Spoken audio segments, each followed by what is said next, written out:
The only quarterback in college football that we've seen the last decade who's even close to him in terms of that is Lamar Jackson. Nobody else is even remotely close by any numbers that you look at. Hello and welcome to episode 363 of the official EstablishTheRun.com podcast. My name is Adam Levitan. The NFL draft is just 2 weeks away. The mockers are working feverishly. The agents and the GMs are spreading their disinformation. It's a beautiful time. On today's show, we are going to look at the running back and the quarterback class. Joining us for that is the man, Thor's hammer, Thor Nystrom of Roto World. Yes, I still call it Roto World. I don't care what they're calling it now. Thor Nystrom of Roto World. How's it going, buddy? It's going well. Good to see you again. Thor, of course, is wrapping up a year of work here on these prospects, and I think we're going to have a good chat here about what's thought to be kind of a weak quarterback class and what's thought to be a weak running back class. We'll see if Thor agrees. Before we get into it, I want to remind everyone that this show is indeed brought to you by the Established Run USFL product. Product is live right now. First game is Saturday night. Price is $119 for the entire NFL season, which is 10 weeks plus the playoffs. We will have projections and ownership for each and every player in each and every game. Cody's Best Bets, showdown coverage, live show with myself and Cody, and tons more. All right, Thor. I guess I should ask, do you agree? I mean, the consensus out there is that this quarterback class is weak, that maybe there will be guys that go in round one, but there aren't really any round one prospects even in this draft. Do you agree with everybody being so down on this quarterback class? I mean, in comparison to the last couple of years, just contextually speaking, sure. But, you know, in terms of you go back the couple of years before that, I think you could stack this up with some of the classes before that. You know, it's just we've had some of the stack classes recently. Obviously, last year was super duper stacked. So I think this one, it's sort of a pale in comparison kind of a thing. Totally agree. Right now, you can get 2.5. How many quarterbacks will go in round one? The line is 2.5. Over 2.5 is minus 250. In other words, market is kind of expecting somewhere between 3 and 4 quarterbacks to go in round one. And teams can talk themselves into these guys. Like, there's so many teams that need quarterback. You know, you could argue Eagles, Steelers, Lions, Falcons, Panthers, Saints, Seahawks, Washington. I mean, they're all in like immediate need of quarterback. And plenty of other teams like Bucks, Packers, Titans, Colts, I think should at least be thinking about quarterbacks. So like, yeah, just because a quarterback might have a first round grade doesn't mean that quarterbacks won't go in the first round, if you follow what I'm saying there, Thor. I mean, a team can talk themselves into these guys, I guess is what I'm trying to say. I think so. You know, in comparison, you know, just going back to last year, that the high-end talent of that class was certainly better. This class is a little bit deeper, though. You know, this quarterback class. I thought the last one, it fell off the shelf after the 5th quarterback. You know, like we knew that day 2 was going to be kind of a quagmire. I think the day 2 quarterbacks in this class have a lot more ability and a lot more shine on them than those guys. You know, whether you take sort of the post-hype sleeper stab at Sam Howell, or whether you talk yourself into Carson Strong. And I think there's a legitimate reasons to do so. But those guys are better, I think, than the day 2 guys that we got last year. And I happen to believe that Malik Willis is an elite quarterback prospect. So that I think those are probably the differences between the way that I see it and this class and some of the other people. All right, well, let's start there on Malik Willis. Where do you think Malik Willis would have stacked up versus last year's class, in your opinion? Malik Willis is currently the favorite to be the first quarterback off the board in the first round in a couple weeks. What do you think about that on Malik Willis? Yeah, I mean, that's for sure. He's definitely going to be the first quarterback to, and if he's not, the front office that picks someone else is going to put themselves susceptible to getting fired. As far as the last couple classes combined, I would have had Malik Willis number 2, just behind Trevor Lawrence. And then going further, I would have had Fields and Lance next, and then Zach Wilson and Matt Corral tied for 5th, and then Mac Jones 7, Desmond Ridder 8, Kenny Pickett 9, Carson Strong 10. So again, just speaking to the high-end talent, yeah, last year was better overall. But again, I think this one's a little bit deeper. Malik Willis as a thrower, because I think from fantasy perspective, Malik Willis is going to be an effective runner, at least from what I can tell. Maybe you disagree, but how would you think of Malik Willis as a runner and then also as a thrower for fantasy purposes? Utterly elite as a runner. The only quarterback in college football that we've seen the last decade who's even close to him in terms of that is Lamar Jackson. Nobody else is even remotely close by any numbers that you look at. As far as Malik as a scrambler, it's sort of a combination of Lamar and Jalen Hurts. You have sort of the quasi Lamar Jackson speed. Willis ran a 4.37 at Auburn as a sophomore, and he has, sort of the quasi wiggle of Jackson as well in the acceleration, but he runs with Jalen Hurts type muscle. Malik is 220 pounds. He's really well fortified. And he brings it as a runner. He has stupid acceleration, which you'll see, like when he doesn't like to look downfield, he'll be, at a standstill, and he's out the gate in a blink. And he can also decelerate just as quickly. So you'll see defenders just flying all around him, just getting nothing. He broke the most tackles in college football last year, despite only having like 89 rushing attempts. Kenneth Walker was number 2. So Malik had 90 and 86 rushing attempts, broken tackles forced. Kenneth Walker was number 2. He had 89 and 262 rushing attempts. So he's incredibly evasive, incredibly athletic, runs with power, breaks tackles. As a scrambler, again, elite. You're talking about top 5 all-time special, I think, in the NFL. Wow. Yeah. I mean, and that obviously for people listening are mostly fantasy players. I mean, when you can build in a floor of a guy who can run like the way Thor is describing, and I've seen some Michael Vick comps out there. Maybe you guys aren't old enough to remember Michael Vick in his prime. Michael Vick in his prime was an outrageous scrambler with the football. You think comps there are fair? It sounds like Thor. For sure. Yeah, that's my comp for him. I don't know anyone else in the history of the NFL that you can comparably compare the tools outside of Michael Vick. Yeah. Lamar Jackson was, like going back to last season. I'm talking about the previous one, the last one. I it was more like Lamar Jackson, but the more that you watch him, Malik can get the ball further down the field, and he has more of the feast or famine type vertical stretching of the field that was way more analogous to Michael Vick than it is Lamar Jackson. Vick, as you know, could easily air that thing out 70 plus yards. So can Malik Willis. Let's go to Kenny Pickett. The knock on Kenny Pickett is this whole hands thing. I want to know first where you come down on this whole debate over Kenny Pickett's hands. He was effective despite playing in not great weather all that often in Pittsburgh, but his hands are measuring very, very small for an NFL starting quarterback. Where do you come down on that debate? And any thoughts on Kenny Pickett? Yeah, he's going to, speaking of Michael Vick, Kenny Pickett's going to come into the NFL with the smallest measured hands outside of Michael Vick. I think they measured in the same. I honestly, I don't really care about that because I've seen him playing outside for 5 years at Pittsburgh. He can get the ball down the field. He has decent arm strength. It's not a bazooka or anything, but I think it'll be a tick above NFL average type thing. The bigger concern that I have with Kenny Pickett than the hands thing is he's a one-hit wonder, a one-year wonder who didn't take off in college until he had the perfect situation around him. Last year, Pitt had one of the best receiving corps in the nation, certainly had one of the best receivers in Jordan Addison. Jordan Addison got all these short passes from Kenny Pickett and then gave him all these ridiculous yak yards. And then Pitt's receiving corps went 5 deep. I mean, it was 4 guys outside of Addison.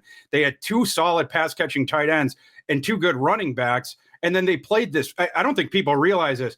They got really, really pitted, got really, really lucky with their schedule last year. The ACC was way down. ACC defenses were way down. If you look at the SP Plus aggregate rankings of the defenses that Kenny Pickett played last year prior to opting out of the bowl game, they averaged 80th. SP Plus 80 defense was the average, opponent strength that he was facing last year. So it was like a sort of like a G5 schedule if you're just looking at the defenses he was facing. And he had all these weapons around him. A lot of his passes came within 10 yards of the line of scrimmage. The system that they were running, it's a lot of the sideline to sideline stuff to open up the downfield stuff. So you look at he is accurate. I'm not taking that away from him, but a lot of those numbers are sort of propped up by the scheme itself and then the players that he was playing around.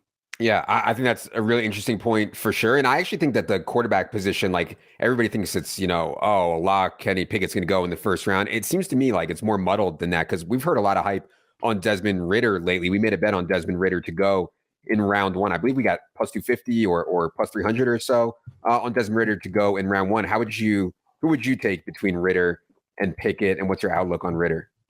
I would take Ridder over Pickett. I think Ritter's a little bit safer because of well, a couple of things. First of all, the mobility and the ability to win outside of the pocket, steal some rushing yards. And then the other thing is he takes care of the ball really well. Kenny Pickett, last year you didn't see as much manifestation of it again because of the scheme, but he'll put the ball in harm's way. That's one thing that Desmond Ridder really doesn't do. Prior to last year, I was way more pessimistic about Desmond Ridder, and I thought he made a great decision to return to Cincinnati for another season, because prior to last year, he had all these accuracy, which you guys know, he had all the accuracy issues, but even the adjusted accuracy was it was like low 70%, despite the fact that in 2020, over 60% of his passes came within 10 yards of the line of scrimmage. That's an incredibly high percentage. It reminded me a lot of Brett Hundley coming out of UCLA. Mm-hmm. It was the exact same thing. Brett Hundley had like 64% of his passes were within 10 yards of the line of scrimmage. So he sort of fooled people into believing that he was a little bit more accurate than he actually was. This past season, Cincinnati, they cut those throws within 10 yards of the line of scrimmage by about 10%. So now Ridder dropped sort of into where Kenny Pickett was, in the low 50s as far as that. But meanwhile, Ridder's adjusted accuracy went up by like 3 or 4 points. And so you absolutely saw a progression with the placement and with the accuracy working further down the field. And you've seen that every single year with him. His lower body mechanics have always been really good, but he's got sort of a loopy throwing motion. It took him a while to sort of set that and then get the upper body working in concert with the lower body to, improve the accuracy and placement. But he's certainly getting there. The comp that I have on him is Marcus Mariota. I call him mainland Mariota. Mariota coming out of Oregon played in a completely different system with Chip Kelly, it was like the breakneck thing. And then Desmond Ridder, he polar opposite, with Fickle, it was more about the ball control, take care of the ball, etc. But as far as their athletic profiles and their builds are just about the same. And I think that they're going to have I think Ritter's going to have a similar utility to Mariota in the NFL. What do you think about them as a rusher? Everybody's seen the ridiculous Kenny Pickett run where he like fakes like he's going to slide and then he like runs away from everyone. But Desmond Ridder, I believe, ran like a 4.5 at the combine at 6'3", 200. What do you think about them as runners at the NFL level? Yeah, Kenny, they made a new rule for Kenny Pickett because of the fake slide. You can't do that no more. So he sort of became a legend for that. Kenny Pickett's more, how would you say? He's more athletic, I think, than people think. When he was coming into college football, he was listed as a dual threat quarterback, but his mobility, it's more the functional stuff in the pocket. He's not really looking to beat you outside of it. So that's what he uses that for. And Kenny Pickett holds onto the ball a long time. That's something that's going to have to, his NFL staff is going to have to work with him on, but he has that functional mobility to buy himself more time. Desmond Ridder, it's going to translate a lot better to the NFL, I think. The issue with Ridder is he's not even close to on Willis's playing on this despite the speed. What he's good at, it's the straight line stuff, right? Like he's fast, he's explosive in a straight line, but he's not very agile. And so like when he takes off, it's in a straight line. He's not trying to make people miss in the open field. And sometimes in college, he set himself up for big shots because of that, because he's not going to evade you. So it just sets up like these high speed collisions in the open field or whatever. In the NFL, he's going to have to get down, but he showed up, when he's outside of the, slide, but he showed more of a propensity to do that than, for instance, Matt Corral, who will go out on the sword on every single rushing attempt or every single whatever. So like with Ridder, I project that better, like I said, and I think he'll be able to steal more yards outside of the pocket in the NFL. Oh, I know. I'm interrupting the video. Wah. But if you're enjoying this video and want to see more fantasy football and DFS content like it, please just take 2 seconds, hit the subscribe button, hit the thumbs up button. It really does go a long way for us, and we'd appreciate it. Thank you for watching. And now back to the show. You mentioned Matt Corral. That was the last specific quarterback that I wanted to ask you about in this class. I think the knock on Matt Corral is like he just looks skinny out there. I think he measured like 6'2", 205. Like he looks just like kind of a bit too small for an NFL quarterback, but maybe that's a bad take. What do you think about Matt Corral? I don't necessarily think it's a bad, just because I think when you consider it like going to the NFL level, his game, and you're sort of projecting that, he brings that dual threat element. He's he'll steal the sort of 6-yard scrambles and paper cut you all day if you're going to drop a bunch of people into coverage, which we saw this past season. It's just, like I was just saying, he's willing to hurdle his body around and take enormous shots. And he started to get nicked up in college because of it. Specifically last year, he was playing through injuries all year. And then going back to the gamer thing, he probably should have opted out of their bowl game.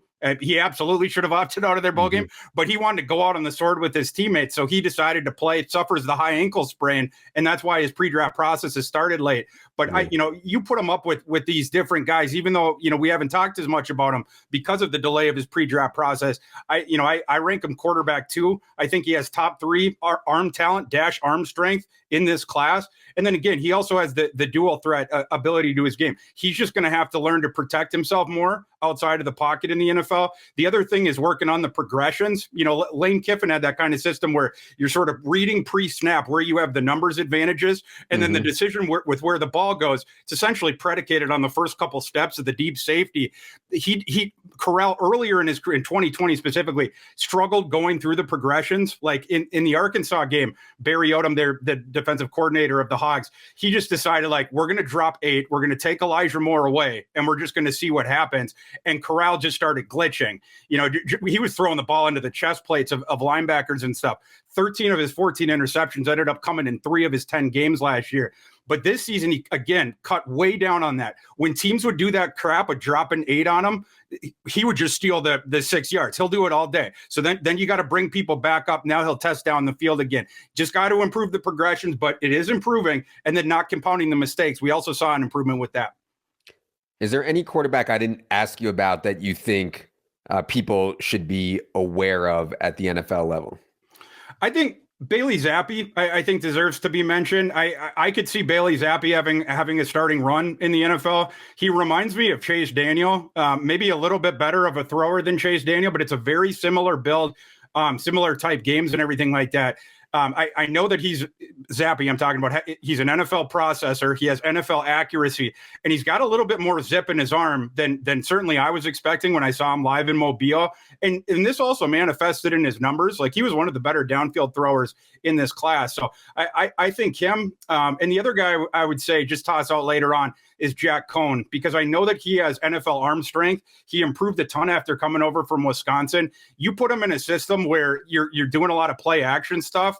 What he's going to do is mitigate the turnovers because he takes care of the ball too, but he's also going to rip it downfield for you. So I could see him, at least being a pretty solid QB2 for a while. Let's go to the position that, for rookies at least, the easiest, remains the easiest position to step in as a rookie. I think wide receiver is coming on and more rookies are having an impact there, but obviously teams can go in and draft Najee Harris and give him 350 touches right away. I want to start with Breece Hall. I mean, this profile on Breece Hall, almost 4,000 yards in 3 seasons at Iowa State, 50 rushing touchdowns, 5.5 yards per carry, also caught 82 balls, did Breece Hall in his college career. Then he goes to the combine, 6'1", 220, 4.39 speed, 40-inch vertical. I mean, Thor, if this was 10 years ago, these coaches and GMs would just be rock hard to take this guy in the top 5 with this kind of profile. This was the Saquon Barkley, the Ezekiel Elliott. This is the profile that used to go in the top 5. I think teams are getting smarter and smarter. They know you can't take a running back in the top 5. You shouldn't take a running back even in round 1 anymore. But Breece Hall's profile looks awesome to me. Am I missing something that this dude, like 10 years ago, would have been like a top 5 pick? No, not at all. No. And it's even more impressive when you consider the situation he was in college. He was playing behind one of the worst offensive lines, of these, certainly in the FBS guys. My numbers had Iowa State's blocking like 51st out of like 75 qualifiers in this class. So they were on the very low end. David Montgomery's process was like that too. It's how he was able to, rack up all those broken tackles. And then, of course, Iowa State had Brock Purdy throwing the ball where he couldn't stretch the ball down the field. So you had all these stacked boxes, and Breece Hall was a marked man. but he managed to put up the production anyway, like you were mentioning. Bell cow runner, absolutely just a grinder on early downs, runs with violence. Physicality is totally there. I mentioned the tackle breaking.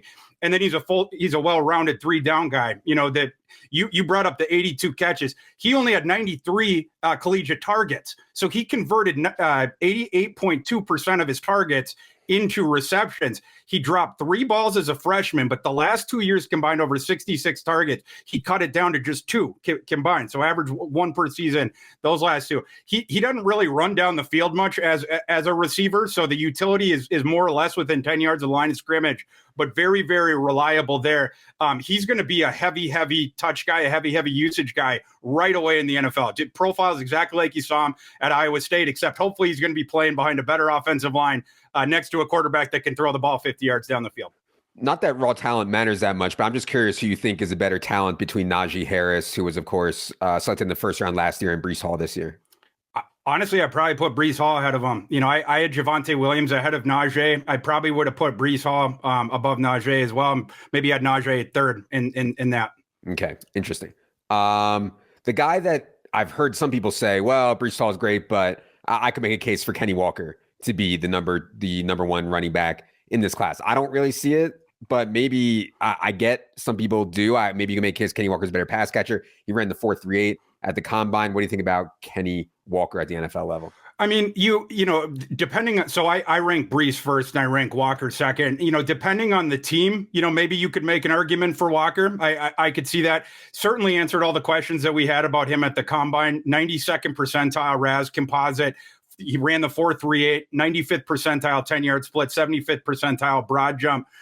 He's sort of like a slalom skier as a runner, or a jukebox in the open field, cutback machine, basically.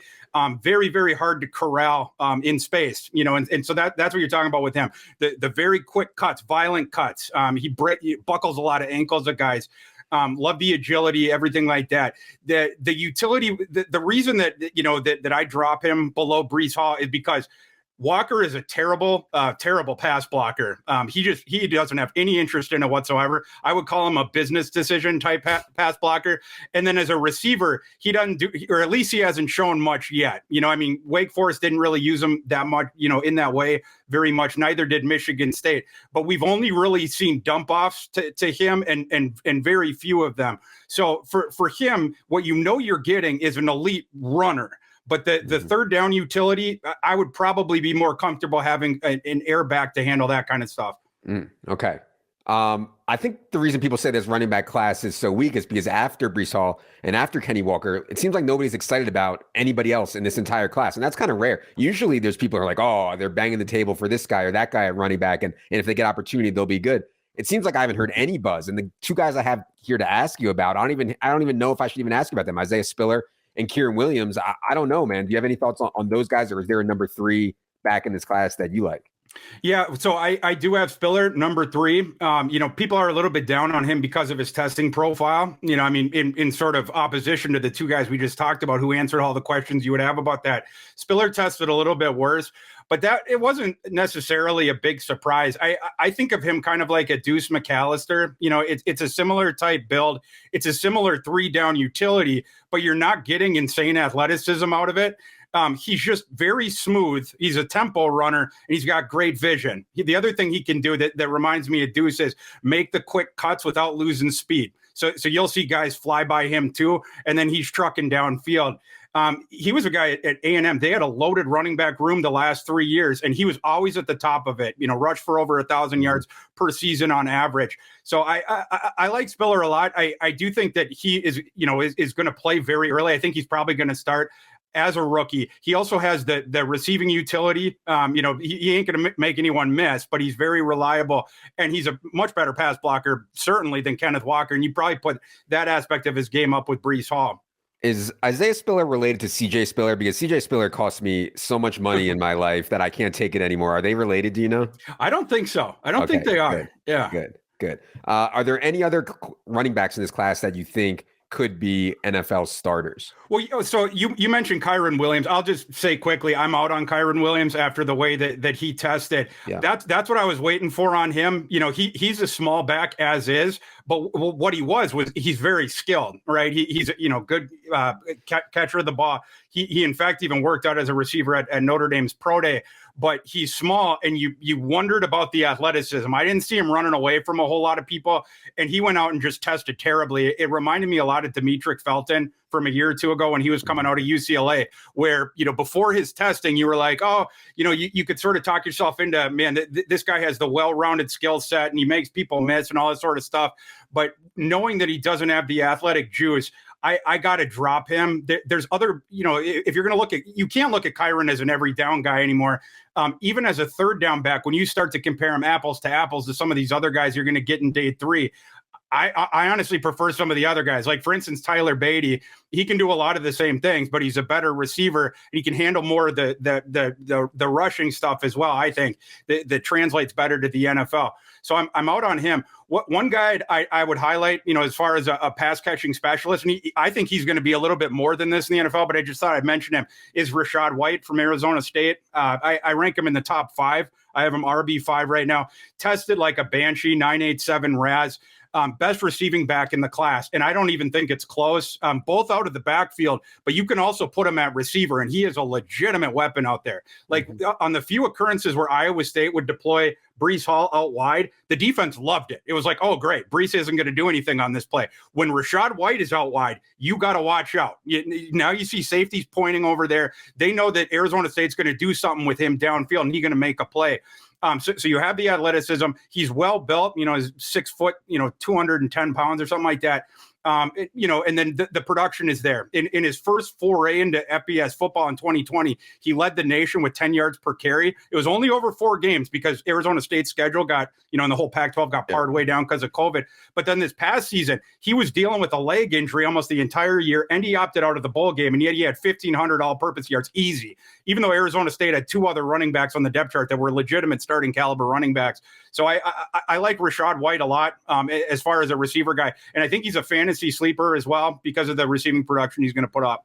Yeah, I mean, we talk so much about what's valuable to a fantasy player in a running back. It's catching the football and scoring touchdowns. All these carries that these base 1st and 10, 2nd and 10 from the 40, it's like meaningless for fantasy. I don't even want, I'd much rather have the Eckler role, have the Kamara role. And it sounds like from a such pass catching standpoint, Thor thinks Rachaad White can at least do that. You said you had Rachaad White 5, you have Isaiah Spiller 3. Who do you have 4?